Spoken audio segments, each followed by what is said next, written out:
Good morning friends, welcome to today's lecture of graphite heat exchangers.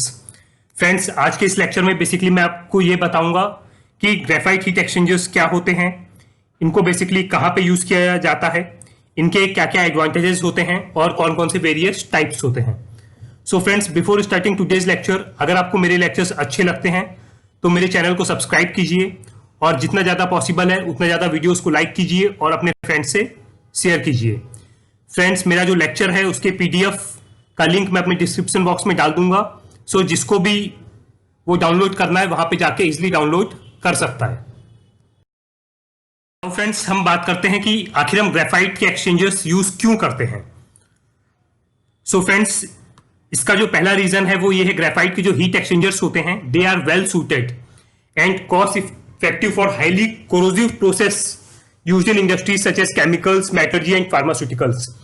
Friends, जो graphite के heat exchangers होते हैं ये बहुत ही ज्यादा सूट किए जाते हैं from the cost point of view and from its nature to resist the corrosion. अगर कोई भी ऐसा प्रोसेस है जो हाईली कोरोसिव केमिकल्स आप उसमें यूज कर रहे हैं तो वहां पे हम ग्रेफाइट के हीट एक्सचेंजर्स ही प्रेफर करते हैं। सेकेंड रीजन फ्रेंड्स, जैसे जैसे टाइम बीतता जा रहा है there are various grades of graphites are available, जो आज की डेट में बेसिकली आपके जो हाईली एक्सपेंसिव मेटल्स होते हैं, जो मींस कोरोसिव केमिकल्स को हैंडल करने के लिए ये यूज किए जाते हैं, उनके कंपैरिजन में इस तरीके का ग्रेफाइट अवेलेबल है जो easily up to design pressure of 350 psi और design temperature of 1482 degree centigrade तक इजिली काम कर सकता है।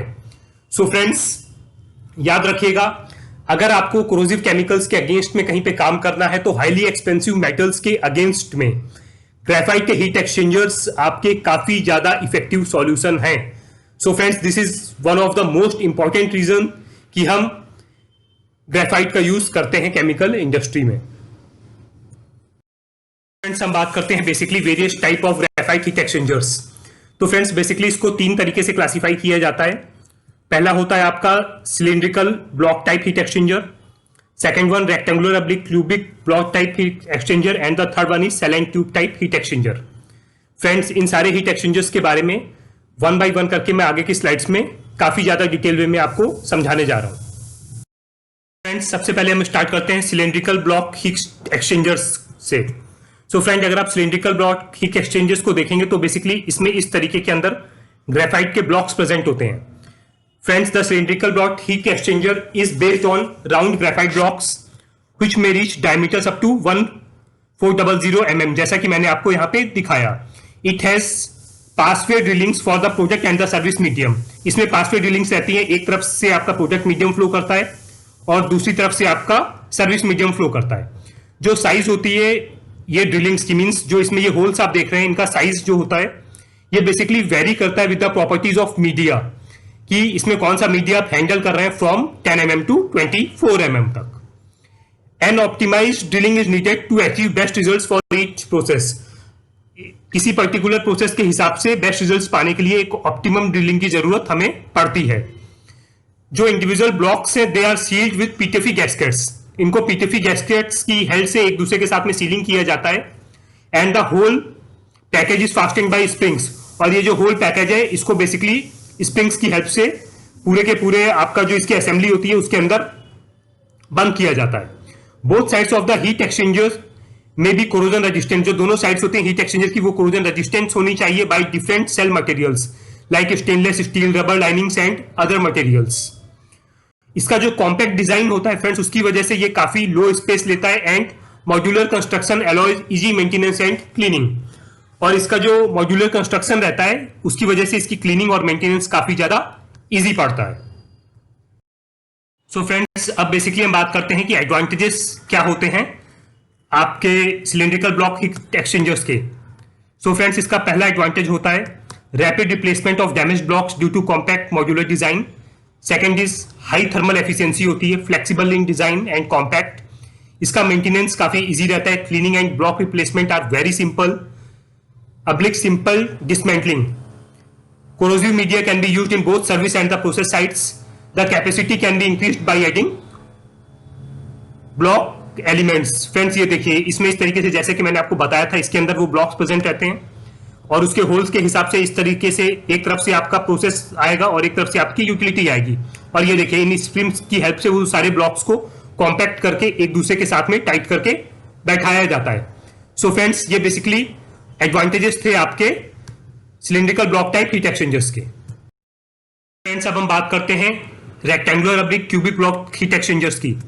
सो फ्रेंड्स, अगर इस तरीके के ग्रेफाइट हीट एक्सचेंजर्स को हम कंपेयर करते हैं with respect to cylindrical design heat exchangers के, तो डिफरेंस क्या रहता है? जो सर्विस मीडियम है is not flowing through a steel shell, वो किसी स्टील की सेल में आपका सर्विस मीडियम नहीं फ्लो करता है, but is transported by elbows and cast iron seals from one block to another block.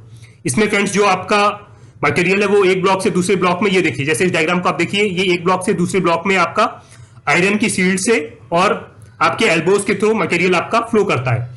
ये जो सिस्टम होता है is very convenient for maintenance as each block can be cleaned individually. जो blocks होते हैं friends they are fixed horizontally by tie rods. ये देखिए friends, ये जो ब्लॉक्स होते हैं ये टाई रॉड्स की हेल्प से एक दूसरे से फिक्स किए जाते हैं। Therefore has to be take pressure in one direction only.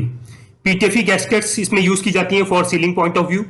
Block heat exchangers are often used as condensers because the condensate can be collected in the bottom part and can be removed very easily.